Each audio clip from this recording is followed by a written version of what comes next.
Danish প্লাছৰ বিশেষ অনুষ্ঠানলৈ পুনৰবাৰ স্বাগতম জনাইছোঁ। বিটিআৰৰ ৰাজনীতি এতিয়া উখল মাখল,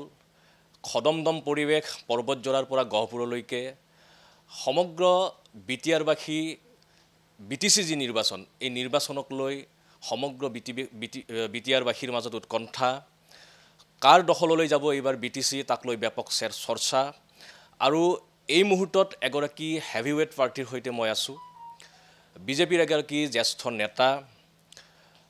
অসম বিধানসভাৰ প্ৰাক্তন সদস্য তথা ১ নং পৰ্বতজোৰা সমষ্টিৰ বিজেপিৰ প্ৰক্ষেপিত প্ৰাৰ্থী বনেন্দ্ৰ মুছাহাৰী ডাঙৰীয়া। আৰু আমি তেখেতৰ সৈতে কিছু কথা পাতিম। মুছাহাৰী ডাঙৰীয়া, আপোনাক আমি স্বাগতম জনাইছোঁ। ধন্যবাদ। আপুনি এগৰাকী অভিজ্ঞতা সম্পন্ন ৰাজনীতিক। আপুনি অসম বিধানসভাক প্ৰতিনিধিত্ব কৰিছে গৌৰীপুৰৰ পৰা। বিটিআৰৰ ৰাজনীতি, অসমৰ ৰাজনীতি আপোনাৰ নখদৰ্পণত। এইবাৰৰ যিটো বিটিচি নিৰ্বাচন, এইবাৰৰ বিটিচি নিৰ্বাচনটো আমি লক্ষ্য কৰিছোঁ যে পৰিৱৰ্তনৰ বতাহ আমি দেখিবলৈ পাইছোঁ। সেয়া পৰ্বতজোৰাতেই হওক, সেয়া অন্য প্ৰান্ততেই হওক, এই যিটো পৰিৱৰ্তনৰ বতাহ,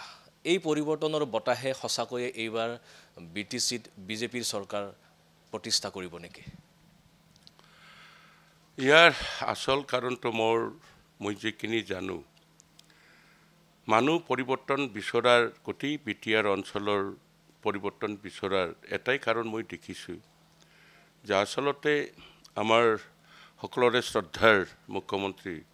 ডক্টৰ হিমন্ত বিশ্ব শৰ্মাৰ বলিষ্ঠ পদক্ষেপত আজি গোটেই বিটিআৰ অঞ্চলৰ এটা শান্তিৰ বাতাবৰণ সৃষ্টি হৈছে। মানুহ শান্তি বিচাৰে, বিটিআৰ অঞ্চলৰ ৰাইজেও শান্তি বিচাৰিছে। ইয়াৰ আগত বিটিআৰ অঞ্চলত কি পৰিস্থিতি আছিল গোটেই অসম তথা বিটিচিবাসী ৰাইজে জানে। গতিকে এই ক্ষেত্ৰত যিহেতু একমাত্ৰ আমাৰ শ্ৰদ্ধাৰ মুখ্যমন্ত্ৰী ডক্টৰ হিমন্ত বিশ্ব শৰ্মাৰ কাৰণে বিটিআৰ অঞ্চলত এটা শান্তিৰ বাতাবৰণ, শান্তি প্ৰতিষ্ঠা হৈছে, সেইকাৰণে বিটিআৰ অঞ্চলৰ ৰাইজে এইবাৰ বিজেপিক বিচাৰিছে, আমূল এটা পৰিৱৰ্তন আশা কৰিছে আৰু উন্নয়নমূলৰ বহুত কামো আশা কৰি আছে। সেইকাৰণে বিটিআৰৰ এইবাৰ পৰিৱৰ্তন ৰাইজে বিচাৰিছে। এই আপোনাৰ দলে ইতিমধ্যে যিটো শ্লোগান দিছে মই উল্লেখ কৰিলোঁ যে এইবাৰ বিটিচিত বিজেপি চৰকাৰ, আৰু বিজেপিৰ যি বিজয় নিশান উৰুৱাবলৈ গৈ আছে বা উৰিবলৈ গৈ আছে, তাৰ আৰম্ভণি ১ নম্বৰ পৰ্বতজোৰা সমষ্টিৰ পৰাই হ'ব নেকি? চাওক, পৰ্বতজোৰা সমষ্টি এনেকুৱা আছিল, যোৱা ২০২০ত ইয়াত কেণ্ডিডেট নাছিল, বিজেপিৰ কেণ্ডিডেট নাছিল সঁচা অৰ্থত। আৰু তেতিয়া মই নিজেও ভিপিএফত আছিলোঁ। ২০২০ৰ বিটিআৰ ইলেকশ্যনৰ পিছতহে মই বিজেপি দলত যোগদান কৰিছোঁ। তেতিয়াৰ পৰাই বিজেপিৰ মই যোৱাৰ পিছত মই এটা ভিছন, এটা উদ্দেশ্য আৰু লক্ষ্য লৈ পেলাইহে মই বিজেপিত যোগদান কৰিছোঁ। সেইটোৱে হ'ল যে চাওক, পৰ্বতজোৰা চাব ডিভিশ্যন আজি ২৩ বছৰৰ ওপৰত হ'ল। এই পৰ্বতজোৰা চাব ডিভিশ্যনত অকল চাব ডিভিশ্যনৰ অফিচৰ বাহিৰে, পুলিচ অফিচৰ বাহিৰে বেলেগ প্ৰাসংগিক যিবিলাক অফিচৰ ইয়াত প্ৰয়োজন আছিল, এইবিলাক একো নাই। আৰু বিশেষকৈ আমি ৰাইজে আশা কৰিছিলোঁ যে পৰ্বতজোৰাত যিহেতু চিভিল চাব ডিভিশ্যন, তাত আমি এটা ১০০টা বিচনাযুক্ত চিভিল হস্পিটেলটো পাব বুলি আমি আশা কৰিছিলোঁ। এইটো সকলোৱে জানে। এই প্ৰচেষ্টাটো আমাৰ শ্ৰদ্ধাৰ হাগ্ৰামা মহিলাৰী ডাঙৰীয়া এটা সময়ত কৰিছিল। তেখেতে মাটিও বিচাৰিছিল যে পৰ্বতজোৰা এটা চিভিল হস্পিটেল হ'ব লাগে, ১০০টা বিচনাযুক্ত এটা হস্পিটেল আমি বনাম। তেখেতে প্ৰথম অৱস্থাত উদ্যোগ লৈছিল, কিন্তু কি কাৰণত এই বস্তুটো লাহে লাহে লাহে একেবাৰে নোহোৱা হৈ গ'ল। গতিকে তেখেতৰ ১৭ বছৰীয়া শাসনকালত এই চিভিল হস্পিটেলটো বনোৱা নহ'ল। দ্বিতীয়তে আমি আশা কৰিছিলোঁ যে ইউপিপিএল চৰকাৰেও নিশ্চয় এই সম্পৰ্কে কিবা এটা ব্যৱস্থা কৰিব। গতিকে দেখা গ'ল এই ৪-৫টা বছৰতো এইটো কৰা নহ'ল। কিন্তু ইতিমধ্যে আমাৰ শ্ৰদ্ধাৰ মুখ্যমন্ত্ৰী ডক্টৰ হিমন্ত বিশ্ব শৰ্মা ডাঙৰীয়াই যোৱা ২৬ তাৰিখত তেখেতে পৰ্বতজোৰাত আহিছিল। পৰ্বতজোৰা ডিবিতলাত আমাৰ বিৰাট এটা বিজয় সংকল্প সভা হৈছিল সেই বিজয় সংকল্প সভাৰ দিনাখন তেখেতে স্পষ্টভাৱে একোটা বিচনাযুক্ত হস্পিটেলটো বনোৱা হ'ব বুলি ঘোষণা কৰি কৈছে কেৱল এইটো নহয় তেখেতে আকৌ নৱোদয় বিদ্যালয়ৰ কথাটো কৈছে আৰু বিভিন্ন উন্নয়নমূলকৰ কথা কৈছে ৰাভা সাহিত্য সভা ভৱনৰ কথাও কৈছে গুৰুদেৱ কালীচৰণ ব্ৰহ্মৰ নামত ইতিমধ্যে আমাৰ তেখেতে আমাৰ মুখ্যমন্ত্ৰী মহোদয় 3 কোটি টকাৰ প্ৰজেক্ট এটা ইতিমধ্যে দিয়া হৈছে আৰু মানে তাত গুৰুদেৱ কালীচৰণ ব্ৰহ্মৰ নামত এটা অডিটৰিয়াম হলৰ কথাও সিদিনাখন ঘোষণা কৰি কৈছে গতিকে এইখিনি কোৱাৰ পিছত সঁচাকৈ পৰ্বতজোৰা অঞ্চলৰ ৰাইজ যথেষ্ট সুখী হৈছে মই নিজে ভাবাই নাছিল যে মানুহে দলে দলে বিজেপিৰ প্ৰতি আকৃষ্ট হৈ বিজেপিৰ ফালে আহিব গতিকে এইবিলাকৰ কথা ৰাইজে বিশ্বাসত লৈছে আৰু মাননীয় মুখ্যমন্ত্ৰী মহোদয়ে আজিলৈকে যিবিলাক আঁচনিৰ কথা কৈছে এই আঁচনিবিলাক নকৰাকৈ থকা নাই গতিকে তেখেতৰ প্ৰতিশ্ৰুতিৰ ওপৰত ৰাইজৰ এটা আস্থা আৰু বিশ্বাসটো আছে সেইকাৰণে ৰাইজ আজি দলে দলে ওলাই আহিছে আৰু ময়ো নিশ্চিতভাৱে আজিৰ দিনত ক'ব পাৰোঁ যে মোৰ জয়টো নিশ্চিত মই জয় হ'ম অসমৰ ৰাইজৰ যিদৰে মুখ্যমন্ত্ৰী হিমন্ত বিশ্ব শৰ্মাৰ ওপৰত আস্থা আৰু বিশ্বাস আছে সেইদৰে পৰ্বতজোৰাবাসীৰো আপোনাৰ ওপৰত নিশ্চয়কৈ আস্থা আৰু বিশ্বাস আছে কিয়নো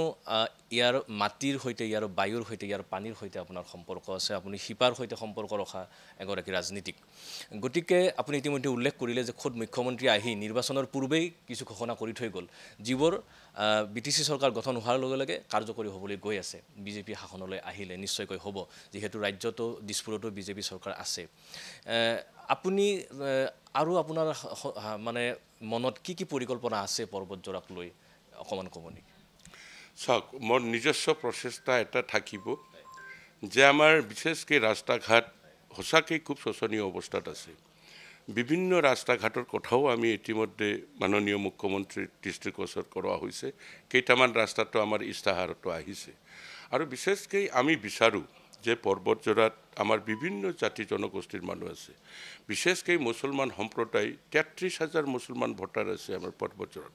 গতিকে মুছলমানেই হওক হিন্দুৱেই হওক আমি সকলোৱে যাতে একেলগে শান্তিৰে বসবাস কৰিব পাৰোঁ সেই প্ৰচেষ্টাটো মই ৰাখিম মই নিবিচাৰোঁ যে আজি আমাৰ মাজত আৰু হাই কাজিয়া হওক আমাৰ মাজত এটা পৰিস্থিতি বেয়া হওক এইখিনি মই নিবিচাৰোঁ মই বিগত 3বাৰ মই বিধায়ক আছিলোঁ এই পৰ্বতজোৰাৰ পৰাই পৰ্বতজোৰা তেতিয়া গৌৰীপুৰ সমষ্টিত আছিল সেই গৌৰীপুৰ সমষ্টিত থকা অৱস্থাত মই যি পৰিকল্পনাৰে পৰ্বতজোৰাটো বনাব বুলি মই চিন্তা চৰ্চা কৰিছিলোঁ সঁচা অৰ্থত মই একো কৰিব পৰা নাই কাৰণ তেতিয়া মই বিৰোধী দলত আছিলোঁ আৰু সেই সময়ত কংগ্ৰেছৰ তেনেকুৱা আঁচনিও নাছিল যাৰ কাৰণে ৰাস্তা ঘাটৰ পৰা আৰম্ভ কৰি আমাৰ বিশেষকৈ আমাৰ পৰ্বতজোৰাত যেহেতু সাব ডিভিশন এটা হৈছে আপনি কওকচোন এটা সাব ডিভিশনত ট্ৰেজাৰী অফিচ যদি নাথাকে সেই সাব ডিভিশনৰ কি হ'ব অৱস্থাটো আজি ট্ৰেজাৰী অফিচ নাই আজি ষ্টেট বেংক নাই আজি ইয়াত যদি কিবা হ'ব লাগে কছাইগাঁৱত যাব লাগে কছাইগাঁৱত যদি গৈ থাকিব লাগে তেনেহ'লে আমাৰ সাব ডিভিশন কেনেকৈ পূৰ্ণাংগ সাব ডিভিশন যিটো মই কৈ আছোঁ কেনেকৈ পূৰ্ণাংগ সাব ডিভিশন হ'ব মোৰ ভবাত মই জনাত যেতিয়ালৈকে ট্ৰেজাৰী অফিচটো আমাৰ পৰ্বতজোৰাত বনোৱা নহয় তেতিয়ালৈকে পৰ্বতজোৰাত আমাৰ এটা মানে সাব ডিভিশন হিচাপে পূৰ্ণাংগ ৰূপ লোৱাটো কেতিয়াও সম্ভৱ নহয় সেইকাৰণে মোৰ এইটো নিজস্ব এটা প্ৰচেষ্টা থাকিব যে আমি যাতে ইয়াত সোনকালে ট্ৰেজাৰী অফিচটো আমি যাতে কৰিব পাৰোঁ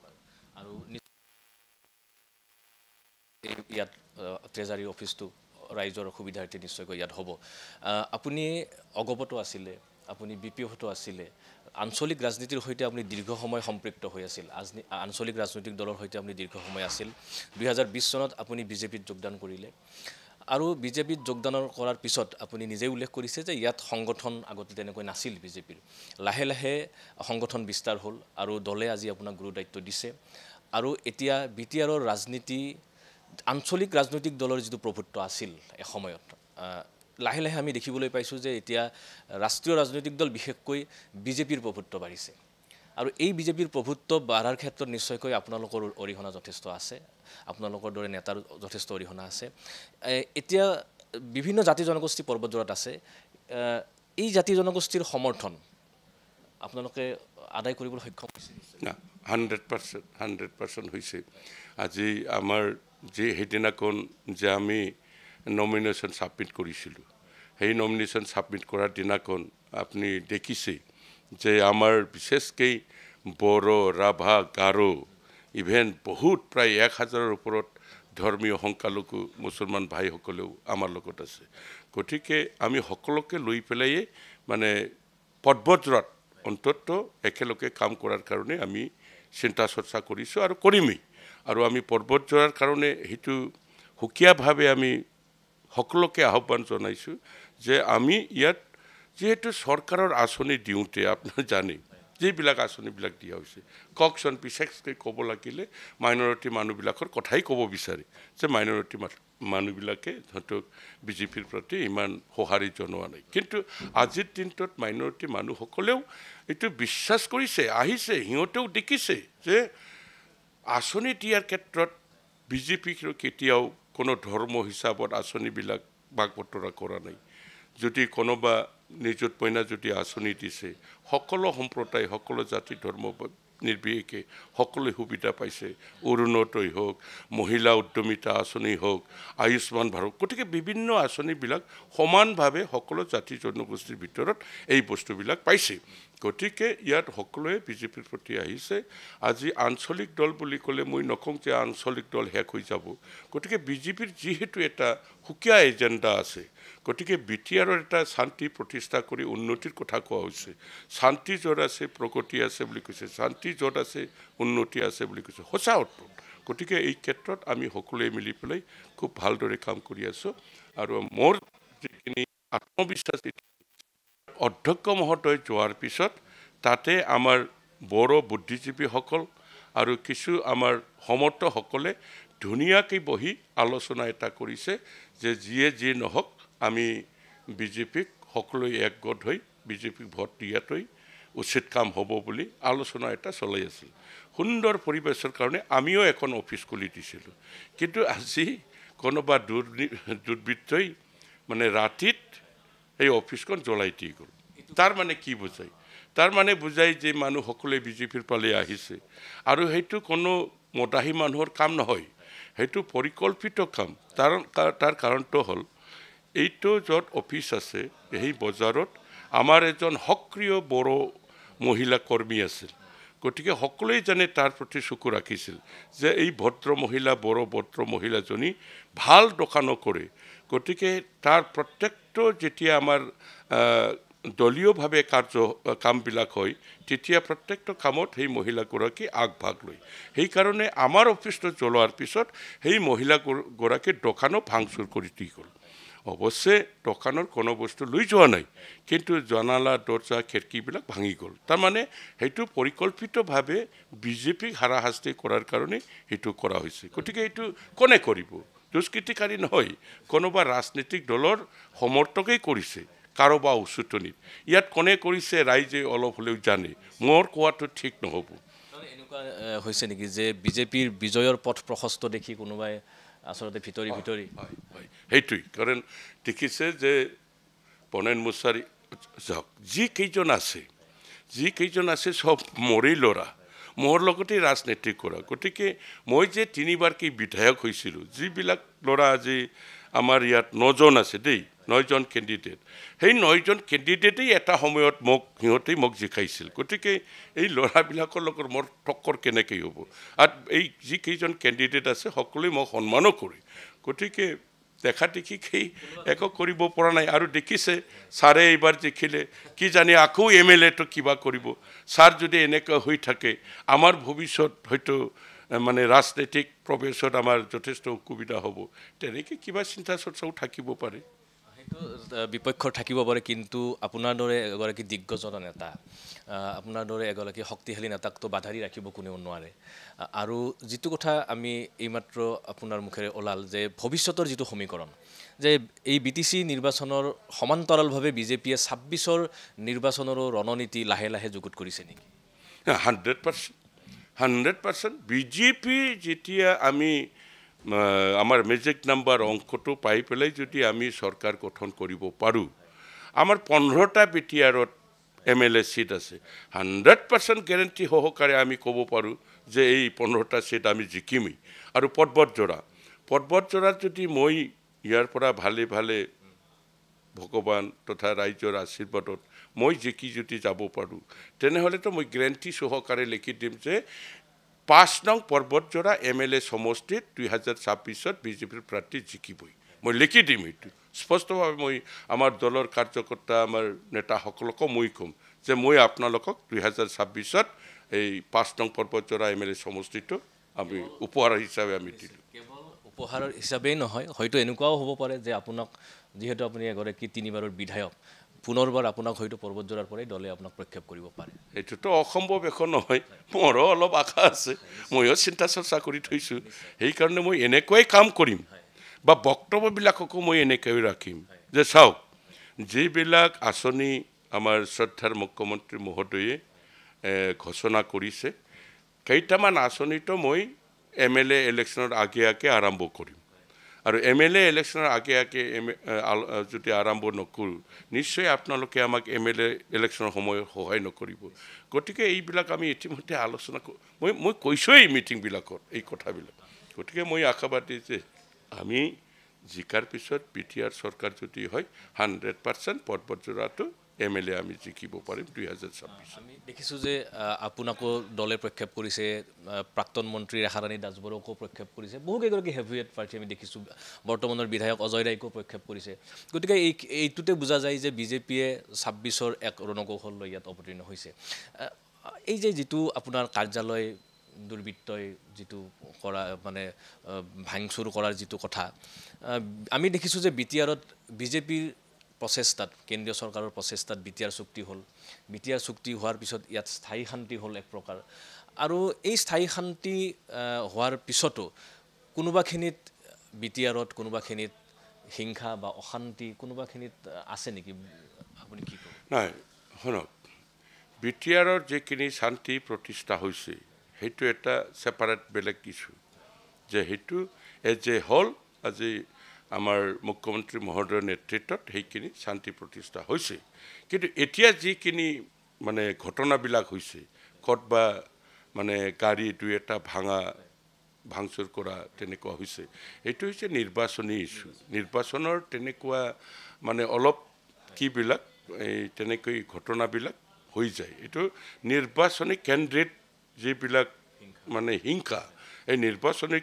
হিংসাটো বেলেগ আৰু শান্তি প্ৰতিষ্ঠাটো বেলেগ কেতিয়া নিৰ্বাচন শেষ হৈ যাব আকৌ শান্তি ঘূৰি আহিব কিন্তু নিৰ্বাচনৰ সময়ত কম বেছি পৰিমাণে এইবিলাক হৈ থাকে আপুনি ইতিমধ্যে উল্লেখ কৰিছে যে যিকেইগৰাকী প্ৰাৰ্থী ইয়াত আছে অধিক সংখ্যকে আপোনাৰ পৰাই ৰাজনীতি শিকা বা আপোনাৰ লগতে এসময়ত আছিলে গতিকে প্ৰতিদ্বন্দ্বিতাটো আপোনাৰ কাৰ লগত হ'ব বুলি আপুনি ভাবিছে ইয়াত BPF আছে UPPL আছে বা আপুনি অনায়াসে কাৰো লগত প্ৰতিদ্বন্দ্বিতা নোহোৱাকৈ বহুত ভোটত আপুনি জয়লাভ কৰিব যিখিনি এছেছমেণ্টত দেখা গৈছে বিশেষকৈ বড়ো ভোটাৰ আছে 13,700 ভিতৰত বড়ো ভোট কিমাননো ভোট হ'ব 11,000 11,500 কিন্তু যিখিনি বড়ো ভোটাৰখিনি মোৰ লগত আহিছে বা সভা সমিতিবিলাকত আহিছে বা আমাৰ দলৰ কাৰ্যকৰ্তা হিচাপে আছে সেইটোৰ প্ৰতি যদি লক্ষ্য কৰা যায় আমি বেলেগ UPPL হওক BPP হওক বেলেগ মানে পাৰ্টিতকৈ ভাৰতীয় জনতা পাৰ্টিয়ে বড়ো ভোটটো বেছি পাব বড়ো ভোটটো যদি পায় মানে কিটো আমাৰ BJPয়ে তেনেহ'লে আপোনালোকে জানে ৰাভা কমিউনিটিৰ মানুহ বেংগলী কমিউনিটিৰ মানুহ ৰাজবংশী কমিউনিটিৰ মানুহ আৰু হিন্দী ভাষী যিবিলাক ভোটাৰ আছে সিহঁততো দেখকৈ নিজে কৈ আছে আমাৰ এইবাৰ ভোট দিয়াৰ জাগা আমি পাইছোঁ ইমান দিনে আমি ভোট দিয়াৰ কাৰণে জাগা পোৱা নাছিল পৰ্বতজোৰাত এইবাৰ আমি পটম ফুল পাইছোঁ এইবাৰ আমি ভোট দিম স্পষ্ট সকলোৱে আপোনালোকেও দেখি আছে 80% ৰাভা মানুহ আজি বিজেপিক ভোট দিয়াৰ কাৰণে আজি সিহঁতে মানে আগবাঢ়ি আহিছে তাতে ৰাভাসকল অতি আনন্দিত আৰু সিহঁতে এই কাৰণেও ইচ্ছুক হৈছে যেহেতু ৰাভা ডেভেলপমেণ্ট ৱেলফেয়াৰ কাউন্সিল আমাৰ বিজেপি চৰকাৰে দি আছে গতিকে এই ক্ষেত্ৰত আপোনালোকে নিজেই এৰিয়াবিলাকক চাই আছে গতিকে আদাৰ কাষ্টত ভোট কিনি মোটামুটি আমাৰ মানে আমি পামেই আৰু একদম মেজৰিটি পাম গতিকে সেইবিলাকৰ পৰা যদি বিশ্লেষণ কৰি দেখা যায় তেনেহ'লে মাইনৰিটি মানুহ BPFৰ প্ৰাৰ্থী একেবাৰে নোহোৱা নহয় কাৰণ যিদিনাখন নমিনেশ্যন ফাইলিং কৰিছিল কিছু সংখ্যক বড়ো মানুহ আহিছে কিন্তু প্ৰায় 1,000ৰ ওপৰত টোটাল সিহঁতৰ 1,500 মান মানুহ হৈছে বুলি কৈছে আমাৰতো 4,000ৰ ওপৰত মানুহ হৈছিল গতিকে 1,500 মান মানুহৰ ভিতৰত 1,000তকৈ অধিক মাইনৰিটি ভোটাৰে মানে ইয়াত BPFৰ হৈ নমিনেশ্যন দিনাখন সিহঁতে যোগদান কৰিছিল গতিকে সেইটো পালৰ পৰা দেখা যায় যে কণ্টেষ্ট যদি হয় BPFৰ লগতে হ'ব কিন্তু মই যিখিনি দেখিলোঁ কণ্টেষ্ট হ'লেও কণ্টেষ্ট মানে কি অলপ 2-3 হাজাৰ ডিফাৰেন্সৰ হ'লে কণ্টেষ্ট হোৱা যায় কিন্তু ব্যৱধানটো মই যিখিনি দেখিছোঁ আমাৰ 10,000ৰ মানে ব্যৱধান থাকিব জিকাটো গতিকে কাৰো লগত প্ৰতিদ্বন্দ্বিতা হ'ব বুলি মই নাভাবোঁ উন্নয়নৰ প্ৰসংগতে যদি আমি এটা কথা আপোনাক উল্লেখ কৰোঁ বা আপোনাক সোধোঁ আমি দেখিছোঁ যে মহামায়া মন্দিৰলৈকে যোৱা ৰাস্তাটোৰ অৱস্থাও সুচল নহয় গতিকে ইয়াত পৰ্বতজোৰা সমষ্টিত হয়তো বিভিন্ন তেনেকুৱা কাম কৰিবলগীয়া আছে আৰু মুখ্যমন্ত্ৰী অলপতে প্ৰচাৰ সভাত মহামায়াক লৈ কিবা এটা ঘোষণা কৰিছিল চাগে যে নগৰ হিচাপে গঢ়ি তোলা হ'ব এনেকুৱা সেই সন্দৰ্ভত আপুনি কি ক'ব না ইতিমধ্যে আমাৰ ইস্তাহাৰত আহিছে আৰু সেই কথাখিনি মহামায়া অঞ্চলৰ ৰাইজে মোকো আহি কৈছে ডেইলি এইটোৱেই কথা কৈ থাকে যে আমি আৰু কিমান ভিচিটিচি কৰি থাকিম আৰু ভিচিটিচিৰ সম্পৰ্কেতো আমাৰ মুখ্যমন্ত্ৰী মহোদয় ইতিমধ্যে বিভিন্ন কথাই কৈছে যে ভৱিষ্যতত আমাৰ চৰকাৰ আহিলে ভিচিটিচিটো আমি নিৰ্বাচন পাতিম বা কিবা এটা কৰিম ভিচিটিচিৰ মানে কিটোই নাৰাখিব এই ধৰণৰ কথা চলি আছে গতিকে এই সংক্ৰান্তত মহামায়া ভিচিটিচি আজি কৰাঘাট তাত ৰেঞ্জ অফিচ আছে তাৰ ACF আছে তাত আমাৰ মা মহামায়াৰ মন্দিৰ আছে স্নানঘাট মন্দিৰ আছে সঁচা অৰ্থত ঘনবসতি এটা নগৰ বা টাউনত যি ধৰণৰ মানুহৰ ঘৰবিলাক ঘনবসতি ইমান মানে কি ঘনত্ব বাঢ়িছে যে সেইটো চাই পেলাই আচলতে সেইটো এটা নগৰ বা টাউন সেইটো টাউন হোৱাৰ পৰিৱেশটো আছে সেইকাৰণে এই মহামায়া ভিচিটিচিৰ ৰাইজে মোক বাৰে বাৰে অনুৰোধ কৰিছিল যে মুখ্যমন্ত্ৰী ছাৰক কৈ পেলাই এইটো কিবা এটা কৰক ইতিমধ্যে আমি ইস্তাহাৰত দিছোঁ হয়তো আমাৰ মুখ্যমন্ত্ৰী মহোদয় অহা 17 ছেপ্টেম্বৰত মহামায়াত আনাৰ উদ্দেশ্যটোই সেইটো মহামায়াত এই কাৰণত তেখেতক আমি মাতিছোঁ যে মহামায়া যাতে নগৰ সমিতি টাউন কমিটিলৈ ৰূপান্তৰিত কৰিব পাৰে তাৰ কাৰণে আমি বিশেষকৈ আমি অনুৰোধ কৰিম বৰ মই আশাবাদী নিশ্চয় আমাৰ শ্ৰদ্ধাৰ মুখ্যমন্ত্ৰী মহোদয় ডক্টৰ হিমন্ত বিশ্ব শৰ্মা এই বিষয়ত আমাক সঁহাৰি জনাব আপোনাৰ BPFৰ নেতা হাগ্ৰামা মহিলাৰীয়ে দাবী কৰি আছে যে BPF এককভাৱে চৰকাৰ গঠন কৰিব UPPLৰ নেতা প্ৰমোদ বড়োৱে দাবী কৰি আছে যে এককভাৱে চৰকাৰ গঠন কৰিব আপোনালোকৰ মুখ্যমন্ত্ৰীয়ে কৈছে যে এইবাৰ ট্ৰিপল ইঞ্জিনৰ চৰকাৰ হ'ব কাৰণ দিল্লীত বিজেপি চৰকাৰ আছে দিছপুৰত বিজেপি চৰকাৰ আছে আৰু কোকৰাঝাৰতো বিজেপি চৰকাৰ হ'ব অৰ্থাৎ ট্ৰিপল ইঞ্জিনৰ চৰকাৰ হ'ব গতিকে আপুনি কি দেখিছে মই অকল পৰ্বতজোৰা বুলিয়ে কোৱা নাই এগৰাকী জ্যেষ্ঠ নেতা হিচাপে আপুনি কি দেখিছে সমগ্ৰ BTRৰ ৰাজনৈতিক পৰিৱেশটো আপুনি কি দেখিছে যে সঁচাকৈয়ে ট্ৰিপল ইঞ্জিনৰ চৰকাৰ হ'ব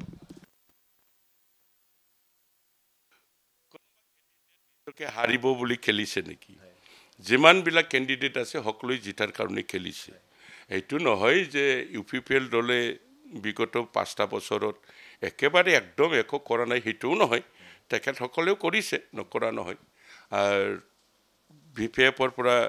আমাৰ শ্ৰদ্ধাৰ হাগ্ৰামা মহিলাৰী ডাঙৰীয়া বিগত 17 বছৰত তেখেতে যে একো কৰা নাই সেইটোও নহয় তেখেতেও যথেষ্ট কৰিছে তেখেতৰ কাম কৰাবিলাকতো দেখেই মানুহবিলাকে দেখিয়েই আছে গতিকে যিহেতু প্ৰত্যেকেই কম বেছি পৰিমাণে কাম কৰিছে কিন্তু ইয়াতকৈ বেছি ৰাইজে আশা কৰিছিল কিন্তু আশা কৰা মতে কৰিব পৰা নাই গতিকে যিহেতু প্ৰত্যেকেই কাম কৰিছে নকৰা নহয় গতিকে প্ৰত্যেকেই ভাবে যে ৰাইজে আমাৰ লগত থাকিব সেইকাৰণে সিহঁতে আমি চৰকাৰ গঠন কৰিম বুলি কৈছে আমাৰ হাগ্ৰামা মহিলাৰী ডাঙৰীয়াও কৈছে আমি চৰকাৰ গঠন কৰিম শ্ৰদ্ধাৰ প্ৰমোদ বড়ো ডাঙৰীয়া তেখেতেও কৈছে আমি চৰকাৰ গঠন কৰিবলৈ সক্ষম হ'ম গতিকে প্ৰত্যেকেই যিহেতু কিবা নহয় কিবা ৰাইজৰ কাৰণে কৰিছে সকলোৱে আশা কৰিছে কিন্তু আচলতে ৰাইজে ডেভেলপমেণ্টৰ কথাটো নহয় ৰাইজে মূলতে বিটিআৰৰ শান্তিৰ প্ৰতি বেছি আস্থা আৰু বিশ্বাস ৰাখিছে মোৰ পৰ্বতজোৰাত এনেকুৱা এটা কেণ্ডিডেটো আছে আপোনালোকৰ লগত যেতিয়া সাংবাদিকে প্ৰশ্ন কৰিছিল যে আপুনি কোনটো দলৰ পৰা খেলিছে তেতিয়া সি মানে কংতে মানে কিবা ৰুট মেপ কিবা এনেকৈ কৈ লাষ্টত ক'লে যে মোৰ পাৰ্টিৰ নামটো কি গতিকে মোৰ পাৰ্টিৰ নামটো কি বুলি কোৱা কেণ্ডিডেটেও যদি মই জিকিম বুলি কয় তেনেহ'লে আপুনি কি ক'ব গতিকে কোনেও হাৰাৰ কাৰণে খেলা নাই প্ৰত্যেকেই জিকাৰ কাৰণে নিৰ্বাচন খেলিছে গতিকে সকলোৱে আশাবাদী আমি বিটিআৰৰ বিভিন্ন প্ৰান্তে ঘূৰি এই কথাতে অনুভৱ কৰিছোঁ যে বিটিআৰবাসীয়ে এইবাৰ যি শান্তি আৰু উন্নয়ন মানে য'ত বিটিচিত বা বিটিআৰৰ স্থায়ী শান্তি প্ৰতিষ্ঠা হ'ল আৰু স্থায়ী শান্তি প্ৰতিষ্ঠা হোৱাৰ পিছত মানুহৰ জীৱনৰ নিৰাপত্তা আহিল আৰু এই বিষয়টোক লৈ বিজেপিৰ প্ৰতি যথেষ্ট মানুহৰ আস্থা বাঢ়িছে আমি নিজে দেখিছোঁ মই দুটা প্ৰশ্ন আপোনাক শেষত কৰিম প্ৰথম প্ৰশ্নটো হ'ল যে বিশ্বজিৎ দৈমাৰী ৰেখাৰাণী ৰাজবড়ো বনেন্দ্ৰ কুমাৰ মুছাহাৰী এজনকৈ আঞ্চলিক ৰাজনীতিৰ বলিষ্ঠ নেতাবিলাক বিজেপিমুখী হৈছে গতিকে লাহে লাহে বিটিআৰত আঞ্চলিক ৰাজনৈতিক দলৰ যিটো চক বা যিটো শক্তি বা যিটো ক্ষমতা সেইটো লাহে লাহে কমি আহিছে নেকি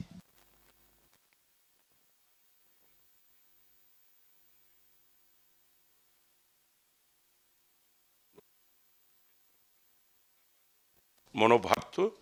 আমাৰ প্ৰত্যেকৰে আছে গতিকে আঞ্চলিকতাবাদ একেবাৰে শেষ হৈ যাব সেইটো মোৰ বিশ্বাস নহয় থাকিব হয়তো পাৱাৰত নাহিব পাৰে কিন্তু থাকিব আৰু সময় যদি বদলি হয় তেতিয়া পাৱাৰতো আহিব পাৰে যে বিজেপি বা কংগ্ৰেছৰ কাৰণে বা যিটো নেশ্যনেল ৰাজনীতিকৰ কাৰণে একেবাৰে আঞ্চলিক দল শেষ হৈ যাব সেইটো মই বিশ্বাস নকৰোঁ কাৰণ মানুহ আঞ্চলিকতাৰ প্ৰতি ভাল পোৱা যথেষ্ট আছে যথেষ্ট বুদ্ধিজীৱী সকলো আছে সেইটো একেবাৰে শেষ হৈ যাব বুলি মোৰ বিশ্বাস নহয় আঞ্চলিকবাদী ইছ্যু আছে জাতীয়তাবাদী ইছ্যু আছে নিশ্চয়কৈ আৰু শেষত আমাৰ জৰিয়তে আপুনি পৰ্বতজোৰাবাসীক কি আহ্বান জনাব না মই সেইটোৱেই আজি আপোনাৰ এই চেনেলৰ জৰিয়তে সমূহ পৰ্বতজোৰাবাসী ৰাইজক সেইটোৱেই আবেদন জনাম মোৰ এইবাৰ এটা সুযোগ দিয়ক মই বিধায়ক হিচাপে ৰাইজে বিচৰা মতে কাম কৰিব পৰা নাই যেহেতু এইবাৰ কেন্দ্ৰতো বিজেপি চৰকাৰ অসমতো যেহেতু বিজেপি চৰকাৰ গতিকে এইবাৰ মই ইয়াৰ পৰা নিৰ্বাচিত হৈ গ'লে আমাৰ চৰকাৰটো ডেফিনেটলি বিজেপিৰ হ'বই বিজেপিৰ চৰকাৰ হ'বই গতিকে পৰ্বতজোৰাবাসী ৰাইজে এইবাৰ অন্তত এই সুবিধাখিনি মোক দিব লাগে সকলোৱে মোক ভোট দিব লাগে যাতে পৰ্বতজোৰাৰ যিখিনি আধৰুৱা হৈ থকা কাম পূৰ্ণাংগ সাব ডিভিজন যিটো কয় এটা সাব ডিভিজন হ'ব লাগিলে প্ৰাসংগিক যিবিলাক অফিচবিলাক লাগে বা যিবিলাক কিখিনি আমাৰ ইনফ্ৰাষ্ট্ৰাকচাৰ আন্তঃগাঁথনিখিনি লাগে সেইখিনি পূৰণ কৰাৰ স্বাৰ্থত সমূহ পৰ্বতজোৰাবাসী ৰাইজে মোক সহায় কৰিব লাগে আৰু মোক ভোট দিব লাগে সেইখিনি সমূহ পৰ্বতজোৰা অঞ্চলৰ ৰাইজক মই আবেদন জনাইছোঁ আপুনি যদিওবা কৈছে যে আপুনি একো কৰিব পৰা নাই কিন্তু আমি সেইটো বিশ্বাস কৰি নলওঁ কাৰণ আপুনি বহুত কৰিছে তিনিবাৰৰ বিধায়ক হিচাপে হয়তো বিপক্ষৰ বিধায়ক হিচাপে আপুনি বিশেষ সুযোগ পোৱা নাছিল কাম কৰিবলৈ আৰু আমি আশা কৰিম যে এইবাৰ যেহেতু কেন্দ্ৰত বিজেপি চৰকাৰ দিছপুৰত বিজেপি চৰকাৰ আৰু বিটিচিতো বিজেপি অবিহনে কোনো এটা দলে চৰকাৰ গঠন কৰিব নোৱাৰে এই কথা ইতিমধ্যে স্পষ্ট হৈছে বিজেপিয়ে এককভাৱে চৰকাৰ গঠন কৰক বা নকৰক কিন্তু যোৱাবেলিৰ দৰে ইউপিপিএলে যিদৰে বিজেপিক লৈ চৰকাৰ গঠন কৰিবলগীয়া হৈছিল এইবাৰো তেনেকুৱা এক পৰিৱেশৰ ইংগিত আমি ইতিমধ্যে পাইছোঁ গতিকে আমি আশা কৰিম বনেন্দ্ৰ কুমাৰ মুছাহাৰীৰ দৰে এগৰাকী দীৰ্ঘকালৰ অভিজ্ঞতা সম্পন্ন ৰাইজৰ সেৱা কৰা নেতাক পৰ্বতজোৰাবাসীয়ে জয়ী কৰি পঠিয়াওক আৰু তেখেতৰ জৰিয়তে পৰ্বতজোৰাত উন্নয়নৰ নতুন দিগন্তৰ সূচনা হোক এয়া আমি আশা কৰিম আৰু যি নিৰ্বাচনী ব্যস্ততা এই নিৰ্বাচনী ব্যস্ততাৰ মাজত বনেন্দ্ৰ কুমাৰ মুছাহাৰীয়ে আমাৰ সৈতে যিখিনি ৰাজনৈতিক আলাপ কৰিলে তাৰ বাবে তেখেতক আমি অশেষ ধন্যবাদ জনাইছোঁ যিকোনো খবৰৰ বাবে যোগাযোগ কৰক 7099017330 লগতে 7099017110 নম্বৰত